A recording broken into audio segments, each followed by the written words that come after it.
اب چونکہ دماغ میں خیال تو آتے رہیں گے، اب چونکہ میں نماز میں کھڑا ہوں، اب ایک اور چیز ہے، ابھی تو میں نماز میں پہلے میں نماز پہ تھوڑا سا جلدی چلا گیا ہوں، ابھی تو میں نے وضو کرنا ہے نا.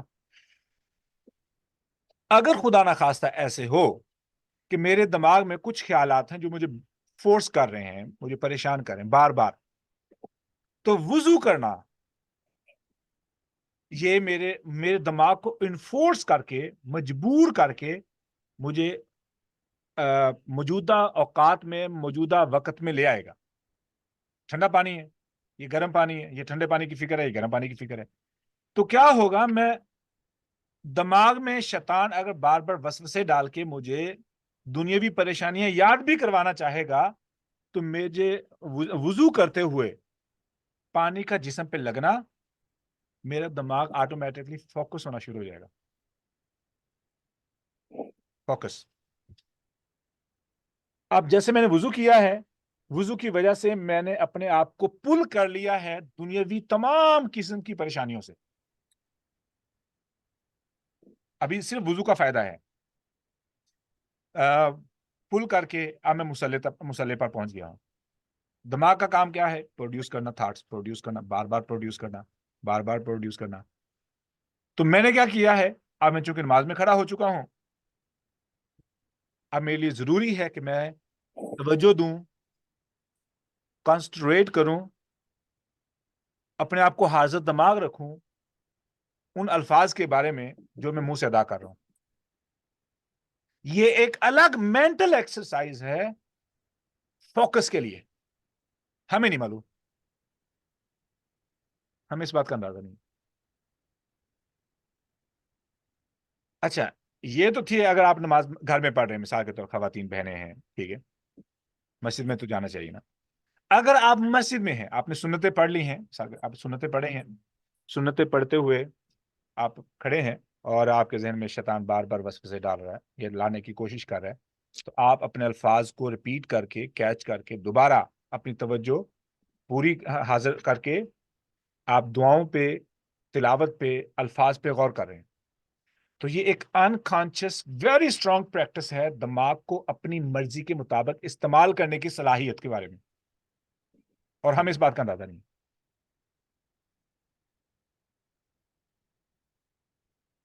اچھا جی، اب میں نے جیسے 2 سنتیں ادا کر لی ہیں فجر کی، صبح کی، رائٹ، اب بیٹھ کے پھر میں نے اذکار شروع کر دیے یا میں نے تلاوت شروع کر دی ہے. دنیا تو میرے قریب ترین بھی نہیں. اگر ایک لمحے کے لیے اللہ رب العزت ہمیں ان خیالات سے گزرنے کا موقع دے، جن خیالات سے ایک کافر بندہ صبح اٹھتے ہی گزرتا ہے. کافر بندہ صبح اٹھتے ہی پریشانیوں سے، خیالات سے، دن کو کیسے گزارنا ہے، کون کون سے کام کرنے ہیں، کیسے کرنے ہیں، ایک لمبی لسٹ.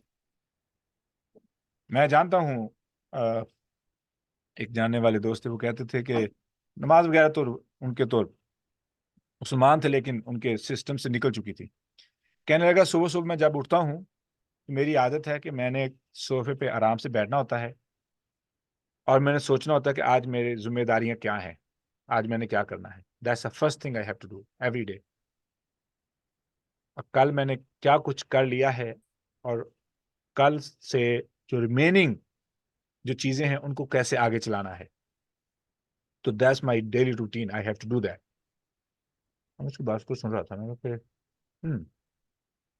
تو اس کا مطلب ہے کہ مسلمان ہونے کے ناطے سے مجھے تو ان چیزوں کا خیال بھی نہیں آتا صبح اٹھتے ہی. اور تو اٹھتے سال یہ پرواہ کر رہا ہوتا ہے کہ میں نے کل کہاں سے کام چھوڑا ہے، کہاں سے آگے چلانا ہے، کون کون سے آج کام پورے کرنے ہیں، کون کون سے بل ہیں، کون کون سی ذمہ داریاں ہیں. اٹھتے ہی میں کیا کروں، اٹھتے ہی. اچھا جی، یہ تو تھی آپ نے سنتیں پڑھی. اب آگئی بات جماعت کی. آپ کھڑے ہیں جماعت کے اندر، جماعت کے ساتھ نماز پڑھنے کے فائدے کیا ہیں؟ ہاں جی، بہت سارے فائدے ہیں. پہلا فائدہ میں نے ایک مثال دوں گا. ایک بچہ جو غیر مسلمان گھر میں پیدا ہوتا ہے، اس کو نصیحت سننے کو بہت کم ملتی ہے. اب چونکہ وہ ڈوپامین ایڈکٹ ہوتا ہے تو اس کے اندر امپیشنس یعنی بے صبری بہت زیادہ ہوتی ہے، غصہ بہت زیادہ ہوتا ہے، اور اس کے بعد ہائپر اس کے جذبات ہوتے ہیں، بہت جلدی ریئیکٹ کرنا. تو یہ ساری بیماریاں نقصان کر دیتی ہیں اس شخص کے لیے جو جانتے ہوئے بھی نصیحت کرنا چاہے تو نہ کر سکے. والدین نصیحت نہیں کر سکتے ہیں، گرینڈ پیرنٹس نصیحت نہیں کر سکتے ہیں ایسے بچوں کو. کیوں؟ ان کے اندر وہ صلاحیت ہی نہیں ہے سننے کی، صلاحیت ہی نہیں ہے سننے کی. اب چونکہ ہم مسجد میں گئے ہیں، ہمیں ایک انکانشیس پریکٹس کے ذریعے ٹرین کیا جا رہا ہے، بات کو سنو. سبحان اللہ، سنو، تمہارا فائدہ ہے اس کے اندر. اطاعت کرو امام کی، تمہارا فائدہ ہے. کیوں؟ لیڈرشپ قبول کرنے کی صلاحیت بھی بہت پاورفل چیز ہے. سبحان اللہ. اب مسجد میں آپ نے جماعت کے ساتھ نماز پڑھی ہے، اب امام صاحب نے نماز پڑھائی ہے، آپ نے اپنے آپ کو لیڈرشپ، اگر تو مثال عام ہر بندہ تو لیڈر نہیں ہے، ہم چونکہ رعایا ہیں تو امام کی اقتداء سے ہمیں پیروی کی صلاحیت حاصل ہوتی ہے. پیروی کیسے کی جاتی ہے؟ ٹھیک ہے، نمبر 1. نمبر 2، نصیحت کیسے سنی جاتی ہے؟ ہمیں تلاوت کو نماز کے دوران سننا خاموشی سے، یہ ایک پریکٹس ہے. ایک بندہ نا عیسائی تھا، اسے اتفاق سے مسجد میں آنے کا موقع ملا جمعے کے دن. مسجد کافی بڑی تھی اور وہ حیران رہ گیا کہ لوگ آ رہے ہیں اتنی بڑی تعداد میں اور ان کو مانیٹر اور کنٹرول کرنے کے لیے کوئی بھی نہیں ہے. کوئی بھی نہیں کہہ رہا خاموش ہو جاؤ، ہر بندہ اتنا خاموش بیٹھا ہے. کہنے لگا ہمیں پتہ نہیں کیسے کیسے طریقے اختیار کرنے پڑتے ہیں کہ جو لوگ ہمارے پاس چرچ میں آئے ہیں وہ خاموش ہو جائیں. ہم خاموشی نہیں کروا سکتے، اتنا لاؤڈ میوزک پلے کرنا پڑتا ہے کہ وہ بات ہی نہ کر سکیں. And that's a fact.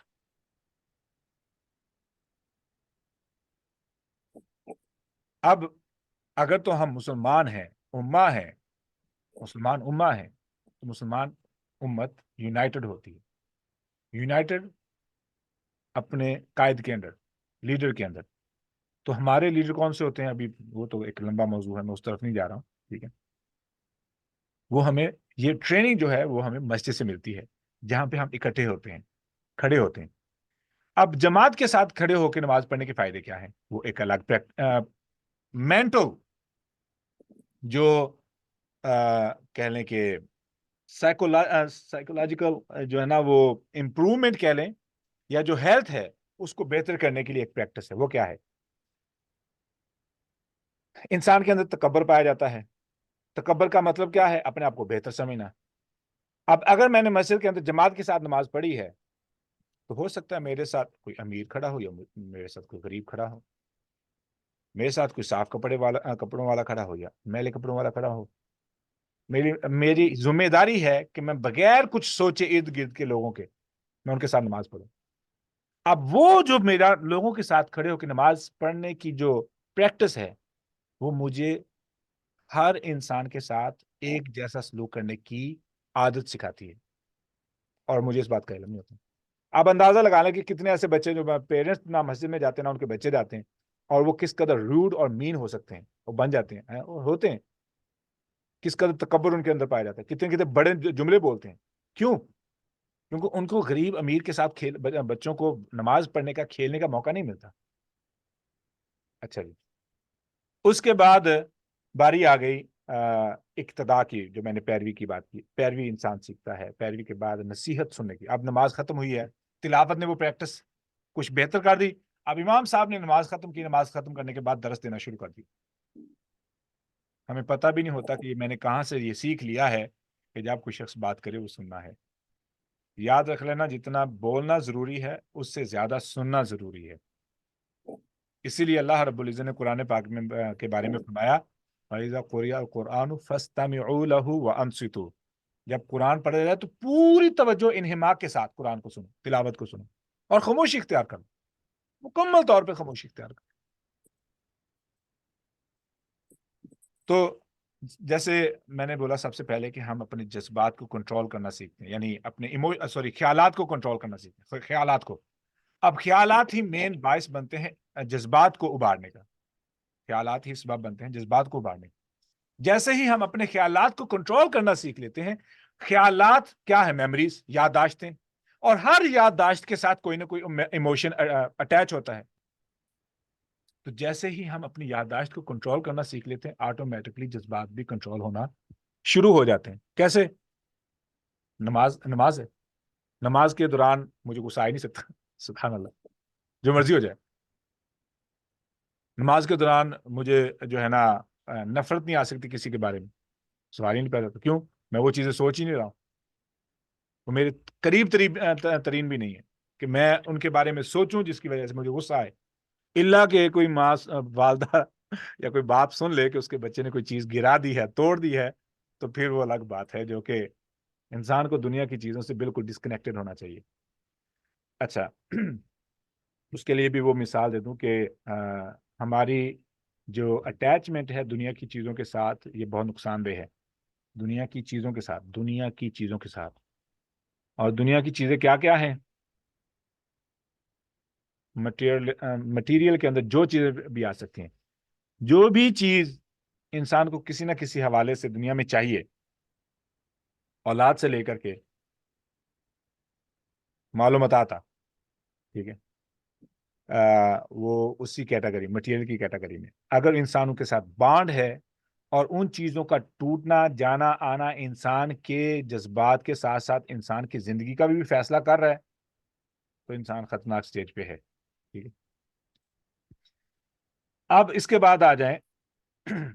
اب چونکہ نماز میں نے ابھی فجر پڑھی ہے، فجر کی نماز پڑھ کے ذکر و اذکار کرنے تک، ناشتہ کرنے تک مجھے دنیا کی کوئی پرواہ نہیں. اور آپ کو اندازہ بھی نہیں ہے کہ آپ نے کتنے گھنٹے بالکل مطمئن گزار دیے دنیاوی پریشانیوں سے ماورا، دنیاوی معاملات سے ماورا، دنیاوی نقصانات، بیماریاں، صدموں سے آپ بالکل ماورا تھے، اور آپ نے کئی گھنٹے گزارے اور انسان کو پتہ بھی نہیں ہوتا. اب آگے آ جائیں. اب چونکہ وقت پہ اٹھنا ہے نماز کے لیے، تو وقت کی پابندی سب سے زیادہ ضروری ہے، جو کہ انسان کو ڈسپلن سکھاتی ہے. سبحان اللہ. اب ایک طرف سے دیکھنے پہ لگتا ہے کہ مجھے مجبور کیا جا رہا ہے اپنی اہم ترین چیزوں کو چھوڑ کے میں مسجد میں جاؤں. لیکن دوسری طرف کیا ہے؟ اللہ رب العزت الٹا میرا احساس کر رہے ہیں کہ میرے بندے، صبح سے لے کر ظہر کی نماز تک 8 گھنٹے 10 گھنٹے کا ٹائم، 8 گھنٹے کم سے کم ہوتے ہیں فجر سے لے کے ظہر تک، ٹھیک ہے، بلکہ زیادہ ٹائم ہوتا ہے، 6 سے 8 گھنٹے لگا لو. تو نے اتنے گھنٹے صرف کر دیے ہیں دنیاوی معاملات کی وجہ سے. تیرے دماغ کو ریسٹ چاہیے. اب تو اپنا خیال نہیں کرے گا، لہذا نکل نماز پڑھ. میں نے تیرے لیے فرض کر دی. مقصد تھا کہ میرے دماغ کو ریسٹ مل جائے، لیکن فرض نماز کر دی. اور میں اگر یہ نماز فرض نہ ہوتی تو ہو سکتا میں کبھی بھی اپنا کام چھوڑ کر کے، آفس چھوڑ کر کے وضو نہ کرتا. اب وضو کروں گا دوبارہ، پھر میں اپنے آپ کو دوبارہ نکال لوں گا. تمام صدموں کے ساتھ جو میں بندھا ہوا تھا، اپنے آپ کو کھینچ کے نکال لوں گا وضو کرتے ہوئے. اب کیا ہوگا کہ چونکہ 8 گھنٹے کام کیا ہے، 6 گھنٹے کام کیا ہے، ٹھیک ہے، 4 گھنٹے کام کیا، جو بھی کام کیا ہے، اس دوران جو مجھے مینٹل سٹریس ملی ہے، مجھے اس کا اندازہ نہیں ہے. میں نے اس کو میجر نہیں کیا، میں نے اس کو کیلکولیٹ نہیں کیا، میں نے اس کو اسکیل نہیں کیا، ٹھیک ہے، مجھے نہیں اندازہ. میرے رب کو میرا احساس ہے. رب نے کہا بندے چھوڑ، جا کے وضو کر، نماز پڑھ. میں نے وضو کیا، نماز پڑھی، نماز پڑھ کے ذکر و اذکار کر کے واپس اگین مکمل طور پہ فریش ہو گیا. پہلے مجھے چڑچڑا پن تھا، غصہ آ رہا تھا، چیزیں میری مکمل صفائی کے ساتھ میں کام نہیں کر رہا تھا، ٹھیک ہے. وہ لفظ ہے چڑچڑا پن آ جاتا ہے، تو وہ ایک کیفیت سی تھی. کسٹمرز کے ساتھ، امپلائیز کے ساتھ، ارد گرد کے لوگوں کے ساتھ میرا رویہ سخت ہو رہا تھا. اب نماز پڑھنے کے بعد واپس مجھے اندازہ بھی نہیں ہے کہ میں کام ڈاؤن ہو چکا ہوں. میرے دماغ کو ریلیکسیشن مل چکی ہے اور مجھے اندازہ بھی نہیں کیوں. اب وہ جو ہم فزیکل پہ آئیں گے تو ہمیں اندازہ ہوگا کہ وہ کس طریقے سے ہوا ایسے. اب میں نے ظہر کی نماز پڑھی, 2 گھنٹے گزرے ہیں, مجھے پھر سے کام سے نکال لیے, کھینچ لیا گیا. کیوں؟ کہ اپنے دماغ کو تھکانا. سبحان اللہ, اپنے دماغ کو مت تھکا, نکل واپس آ, میرے ساتھ بیٹھ کے باتیں کر. میں نکلا ہوں, عصر کی آپ لوگوں نے نماز پڑھی ہے, نماز پڑھ کے آپ دوبارہ واپس گئے ہیں, 2 3 4 جو بھی ٹائم ہے, نماز پڑھنے کے بعد آپ پھر سے فریش ہو چکے ہیں. ٹھیک ہے.